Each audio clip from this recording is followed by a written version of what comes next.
Bienvenue à Niort, ville rassurante des Deux-Sèvres. Ces stores vénitiens, ouah le soleil. Ces silos à grains, son port de pêche, oh j'ai une touche. Mais à Niort, il y a aussi le musée Bernard d'Agessi. Allons faire connaissance avec Bernard. Eh, regarde, le bâtiment a beau être ancien, ils sont à la pointe de la technologie. Ils ont un flash code géant. Ouais, en fait, ce n'est pas tout à fait cela. On peut dire qu'il s'agit plutôt d'une suggestion des lentilles du Marais, d'où la couleur verte et leur grand nombre en même temps.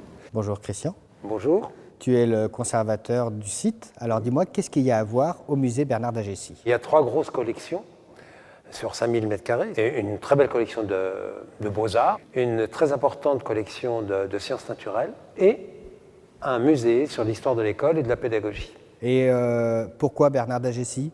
Vis-à-vis de ce grand monsieur, qui a été le premier conservateur des musées à l'époque révolutionnaire, on a voulu justement lui rendre un hommage mérité. On va voir un petit peu ce qu'il y a dans les différentes salles? Volontiers. Tu m'emmènes?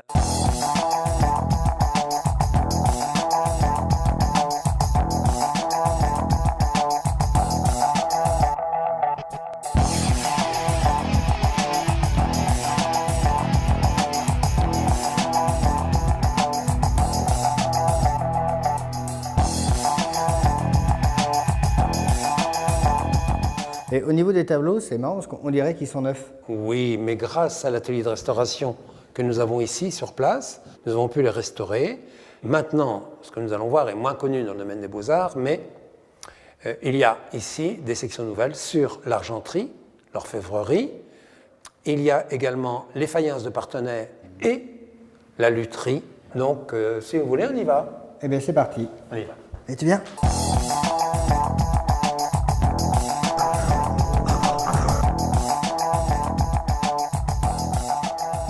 Parmi de très beaux objets, cette cuirasse de bébé, qui est en acier incrusté d'or. Là, nous arrivons chez Tolbeck, c'est ça? Oui, c'est cela, oui. Donc c'était un fabricant de violoncelles bizarres. Oui, on peut le dire comme ça, parce que Tolbeck est un homme incroyable du 19e siècle. C'est un grand musicien, un grand violoncelliste, soliste international, et en même temps, il est luthier. Et donc, il s'attache à reconstituer tous les instruments possibles, imaginables, depuis la lyre d'Apollon, il faut vouloir le faire, jusqu'au viol de gamme du XVIIe voire XVIIIe siècle. Et il était niortais. Il est belge d'origine, il s'installe à Niort parce qu'il s'y marie et il va y passer une grande partie de sa vie, tout en continuant de donner des concerts loin d'ici parfois. Il préfère, dit-il, dans son manuel de lutherie qu'il a écrit en 1902, l'ambiance feutrée de son atelier. On continue la visite? Bien sûr. Dis-moi, c'est sympa d'avoir mis sous verre, on voit bien, mais par contre, ça ne doit pas être très facile pour les nourrir, non?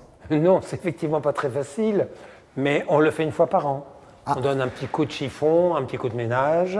On a à peu près 1 millier d'oiseaux, toutes les espèces du Poitou-Charentes, et je dirais de la grande région sont représentées.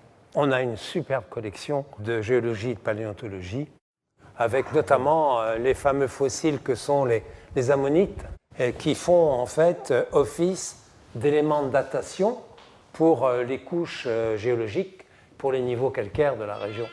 Moi, j'entends de la musique. Qu'est-ce que c'est? Oui, alors la musique, c'est la partie la plus vivante du musée. Ouais. Et là, c'est Sandrine qui est en train d'animer un atelier de lutherie avec des enfants. Écoute, je vais aller voir ça. Oui, bien sûr. Je te remercie pour cette visite. Je t'en prie. Et je te dis à bientôt. Merci beaucoup. Allez. Bonjour Sandrine. Bonjour Sam.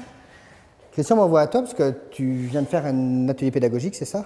Oui, cet après-midi, donc le thème de l'atelier était sur les instruments de musique. C'est ce qu'il y a ici. C'est un violon qui est décomposé, donc ils vont ensemble essayer de reconnaître les différents éléments. Et donc vous présentez des ateliers lutherie toute l'année? Nous proposons aussi d'autres ateliers durant le temps scolaire et hors période scolaire, donc pendant les vacances. Très bien. Écoute, je te remercie et je te dis à bientôt. Merci à toi. Encore de belles rencontres pendant cet épisode. Pour ma part, je m'empresse de reprendre les routes de Sévrienne pour vous faire découvrir un nouveau site. À bientôt. Allez, on s'empresse. Allez, allez.